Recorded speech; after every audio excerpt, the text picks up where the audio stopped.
14 जानेवारी 2025 वार आहे मंगळवार, या दिवशी आहे मकर संक्रांत आणि त्याच्या आदल्या दिवशी म्हणजे 13 जानेवारीला आहे भोगी। तर हा जो सण असतो मकर संक्रांत, तर हा असा 3 दिवसाचा असतो। पहिल्या दिवशी असते ती म्हणजे भोगी आणि दुसऱ्या दिवशी असते ती म्हणजे मकर संक्रांत आणि तिसऱ्या दिवशी असते किंक्रांत, आपण तिला कर म्हणत असतो। तर भोगीच्या दिवशी आपल्याला असे कोणते उपायाने सेवा करायच्या आहेत तर तेच मी तुम्हाला आज सांगणार आहे।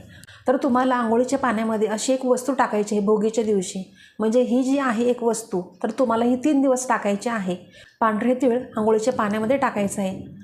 तर लहानांपासून ते मोठ्यांपर्यंत तुम्हाला सगळ्यांनाच आंघोळीच्या पाण्यामध्ये तीळ टाकून तुम्हाला आंघोळ करायची, स्नान करायचं आहे। जगातला असा एकमेव देव आहे तो आहे सूर्यदेव, तर त्याला आपण बघू शकतो, चंद्राला देखील आपण बघू शकतो।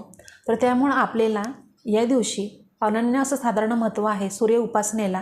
मग तुम्हाला अजून माहिती जाणून घ्यायची असेल तर या व्हिडिओची संपूर्ण इन डिटेल माहिती आहे आपल्या यूट्यूब चॅनलवर, स्वामी सेवा स्मिता यूट्यूब चॅनल आहे, तिथं जाऊन तुम्ही संपूर्ण व्हिडिओ